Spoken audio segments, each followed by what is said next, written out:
Hello viewers, welcome to my channel delighted Deepa. আপনারা সবাই কেমন আছেন? আশা করছি আপনারা সবাই ভালো আছেন, সুস্থ আছেন। আর আমি অনেক দিন ব্লগ দিইনি, তার জন্য অনেক অনেক সরি। কিছু অসুবিধার কারণেই দিতে পারিনি। যাই হোক, এখানে আমি ব্লগটা শুরু করছি। আপনারা দেখতে পাচ্ছেন আমি সোয়েটার পরে আছি। এই দিনটা হচ্ছে শীতকালের একটা দিন। আর মানে মোটামুটি এই ভিডিও শ্যুটটা আমি করেছিলাম 2 মাস আগেই, কিন্তু আমি ভিডিওটা দিতে পারছিলাম না, এডিট করতে পারছিলাম না। সেই ধৈর্যও ছিল না, সেই সময়টাও আমার মানে ছিল না, ইচ্ছাটাও করছিল না। তার কারণ অনেক কিছুই হয়েছিল সেই সময়, আমি আর আলাদা করে আপনাদেরকে বলতে পারছি না। যাই হোক, আমি এখন একটু স্টেবল আছি, সেই কারণে আমি ভাবলাম আবার নতুন করে ভিডিও দেওয়া স্টার্ট করি। কারণ এইটা আমার কাছে অনেকটাই বলতে পারি যে ইচ্ছের কাজ।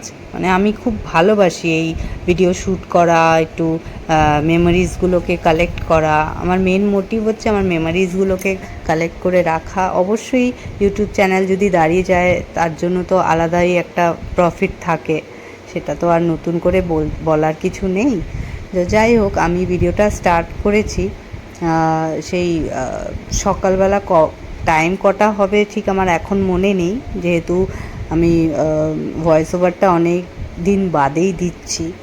তো যাই হোক, আমি প্রথমে আপনারা দেখলেন ফ্রিজটা পরিষ্কার করার জন্য ফ্রিজের যে বাস্কেটটা থাকে, যেটাতে ভেজিটেবলস রাখা থাকে, সেই বাস্কেটটা ধুলাম। ধুয়ে এবার কিচেন সিঙ্কটাকেও একটু পরিষ্কার করে নিচ্ছি। যতটাই সময় আমার হাতে থাকে আমি চেষ্টা করি কিছু না কিছু করে থাকার, কারণ আমি বাড়িতে বসে থাকতে পারি না। শুয়ে বসে কাটালাম, সেটা আমার দ্বারা হয় না। হ্যাঁ, সেটাও যদি করি, আমি ঘুমোই না, আমি দিনের বেলা একদমই ঘুমোই না। আমি কি করি বলুন তো, একটু ইচ্ছা করে মুভি টুভি দেখার, সেই মুভি চালিয়ে দিই, মুভি দেখতে থাকি। এরকমভাবেই আমার সময়টা কাটে, লিজার পিরিয়ডটা। আর এমনি সময় আমি কিছু না কিছু ঘরের কাজ করতেই থাকি, কিংবা আমার অফিসের একটা ডিউটি আওয়ার্স থাকে, সেই আওয়ার্সে অফিসের যদি চাপ থাকে আমার সেই কাজগুলো করতে হয়। সেইভাবেই আমার দিনগুলো কাটে।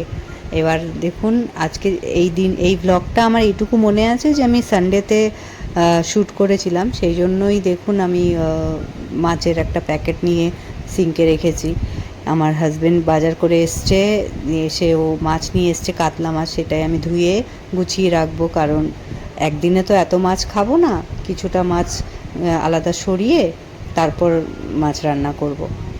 সেই জন্য একেবারে সব কটা ধুয়ে নিয়ে ভালো করে রেখে দেব ডিপ ফ্রিজে। মাছটা দারুণ টাটকা, কি বলবো, মানে ফ্রেশ মাছ যখন আনা হয় আমার হাজব্যান্ড মাছ কিনতে ভীষণ ভালোবাসে। আর মাছ ও চেনে ভালো, মানে ও যখন মাছ কিনতে বেরোয় না, ও একটা মানে ওর ক্রেজ মাছ কেনার প্রতি, বা মাছ দেখা, মাছ কাটা দেখবে, এই জিনিসগুলো ওর খুব ভালো লাগে। এমনকি ইউটিউবেও এক এক সময় দেখি মাছের ভিডিও দেখছে। তো ওই কারণে আমি বলতে পারি যে আমার হাজব্যান্ড মাছ ভালো চেনে, মাছের দরদাম এগুলো ভালো বুঝতে পারে, করতে পারে। আর সেই হিসেবেও মাছ আনে, খুব ভালো মাছ ফ্রেশ দেখে আনবে, ঠিকঠাক দাম দিয়ে। এই জিনিসগুলো তো আমি যখন মাছটা ধুই, ও দাঁড়িয়ে থাকে পাশে পাশে দাঁড়িয়ে দেখবে মাছ কীভাবে ধুচ্ছি না ধুচ্ছি। ভালোই লাগে আমার যে ও পাশে একজন থাকলে কিচেনে বেশ মজা লাগে কাজ করতে। তো আমি মাছ ধুচ্ছি, ও আমার পাশে দাঁড়িয়ে গল্প করছে, মাছের ব্যাপারে কথা বলছে। আর আমার রোববারটা এরকমই কাটে। সকালবেলা ঘুম থেকে উঠে আমি ওই ঘর দুয়ার ঝাড় দিয়ে পরিষ্কার করে সব কিছু মানে বাসি কাজকর্মগুলো সেরে স্নান করে পুজো দিয়ে নিই। তারপর আমি এরই মধ্যে আমার ধরুন আমার কাজগুলো তাড়াতাড়ি হয়ে গেলে আমি ব্রেকফাস্টটাও রেডি করে দিই। আমার হাজব্যান্ড 9টার মধ্যে ব্রেকফাস্ট করে বাজার করতে বেরিয়ে যায়, ও 10টা সাড়ে 10টার মধ্যে ফিরে আসে। তারপর আমি রান্না করতে যাই আর কি, রোববার দিন। এমনি দিনে আমার সকাল সকাল রান্না হয়ে যায়, কিন্তু রোববারটা ওই বাজার করে আনবে, তারপর ফল সবজি যাই হোক একটু গুছিয়ে গাছিয়ে রাখবো ফ্রিজে, দেন আমি রান্না করতে ঢুকি। তো সেরকমই একটা দিন আজকেও। ও মাছ টাছ বাজার করে এনেছে, আমি এখন ধুচ্ছি। ধুয়ে এরপর আবার সবজি টবজি দেখবেন আপনারা ভিডিওতে দিয়েছি যে সবজি টবজি আমি সেটেল করে রাখি ফ্রিজে কিভাবে, সেই সব। তো মাছ ধোয়া হয়ে গেল দেখুন। এবার আমি এই মাছের তেল, আমার হাজব্যান্ডের ভীষণ প্রিয় একটা জিনিস, মানে খেতে ভালোবাসে মাছের তেলের বড়া, মাছের তেলের ফ্রাই, যা করে দেবেন মাছের তেল দিয়ে ও ভীষণ ভালোবাসে। বিশেষ করে ও বড়াটাই পছন্দ করে, সেজন্য মাছের তেলটাও আমি আলাদা করে ধুয়ে রেখে দিলাম। যে যখন করব তখন আরও ভালো করে ধুয়ে নেব, কারণ এখন যতই ধোবো ততটাই বেরোবে, রক্তটা বেরোতে থাকে, সেই জন্য ভালো করে পরে ধুয়ে নেব আরও।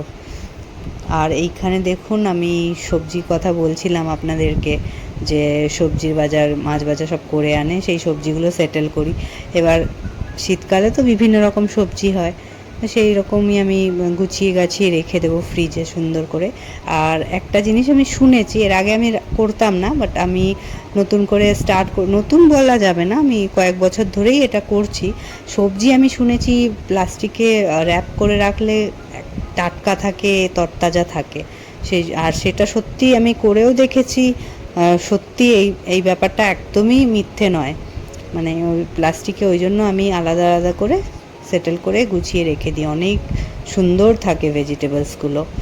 যদিও প্লাস্টিক জিনিসটা ভালো নয়, বাট এইভাবে তো দেখলাম আমি সবজি ভালো থাকে, সেই জন্য আমি রাখি, যতটা সম্ভব হয় প্যাকেজিং করে রেখে দিই।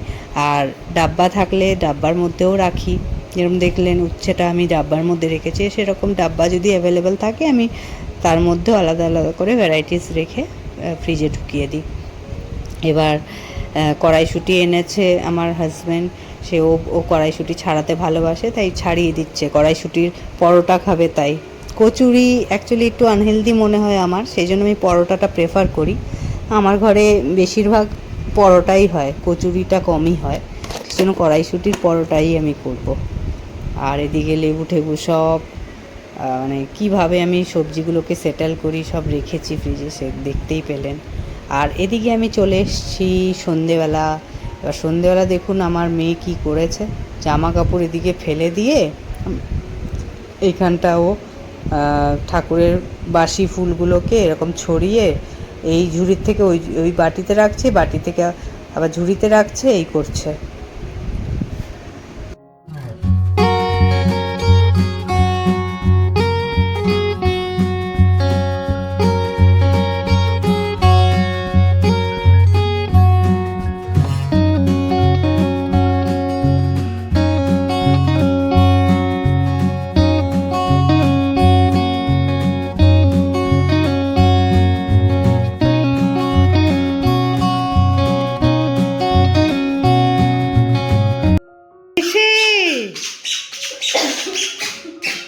দেখো দেখো দৌড়াচ্ছে,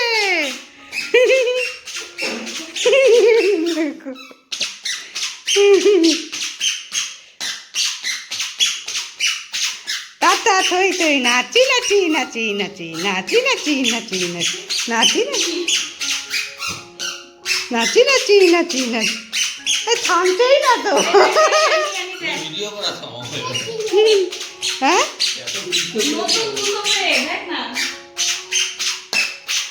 নাচি নাচি নাচি নাচি দেখে আবার নতুন জুতো পেয়ে বুঝলি। এইটা হচ্ছে, এই জুতোটা দেখছেন আপনি, ও পরে যে কত আনন্দ পাচ্ছে। এই জুতোটা আমার বোন গিফট করেছে, আমার খুড়তুতো বোন। সেই ভিডিওটা পাশে দাঁড়িয়ে যে করছে সেই আমার খুড়তুতো বোন, সে এই ভিডিওটা করছে, আর ওই গিফট করেছে জুতোটা। আর নতুন জুতো পেয়ে কি খুশিতে নাচছে আমার মেয়ে। আর এদিকে দেখুন, এটা অন্য একটা দিনের ভিডিও যেটা এখন আপনাদের দেখাচ্ছি। এই ভিডিওটা হচ্ছে এমনি একদিন ও মনোযোগ দিয়ে খেলছিল, কখনো তো নিজের মতো করে খেলে না, ও সবসময় আমাকেই চায়, মা থাকবে পাশে, মা করবে তবেই খেলবে, নাহলে খেলবে না, এরকম একটা ব্যাপার। তো আমি খেলছিলাম না, আমি নিজের মতো মোবাইল ঘাঁটছিলাম, সেই সময় ও এদিকে দেখছি আমি একা একা খেলছে মনোযোগ দিয়ে, অনেকক্ষণ ধরে শান্ত হয়ে খেলছিল। আমি ভাবলাম এটাকে ভিডিওতে ক্যাপচার করে রাখা ভালো, সেই জন্য আমি টুক করে ভিডিও করে নিয়েছি। ও জানেও না যে আমি ওর পেছনে এরকম বসে ভিডিও করি।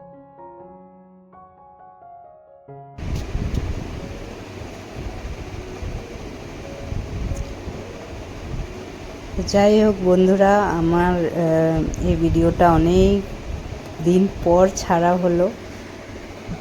কি আর বলি, মানে আমি সময় পাই না একদমই, কি বলবো আপনাদের। তবুও সময় বের করেছে, ভিডিওগুলো করতে পারছি। মানে দেরিতে ছাড়ছি ঠিকই, কিন্তু ভিডিওগুলো করছি, চাইছি মন থেকে রোজই ছাড়ি, কিন্তু হয়ে উঠছে না। যাই হোক, আজকে তাহলে আমি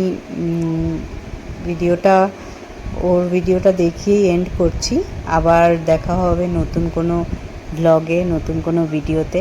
আপনারা সত্যিই খুব ভালো থাকবেন, সুস্থ থাকবেন, আর অবশ্যই আমার চ্যানেলটা যদি পারেন একটু সাবস্ক্রাইব করে দেবেন, যাতে আমার কোনো ভিডিও এলে আপনারাও নোটিফিকেশান পান। সেই হিসেবে আমি চাইছি যে আপনারা একটু সাবস্ক্রাইব করে দিলে ভালো হয়, খুবই ভালো হয়। আর আমার ভিডিওটা যদি ভালো লেগে থাকে তাহলে অবশ্যই লাইক করে দেবেন, কমেন্ট করে দেবেন। ভালো থাকবেন। Thanks for watching.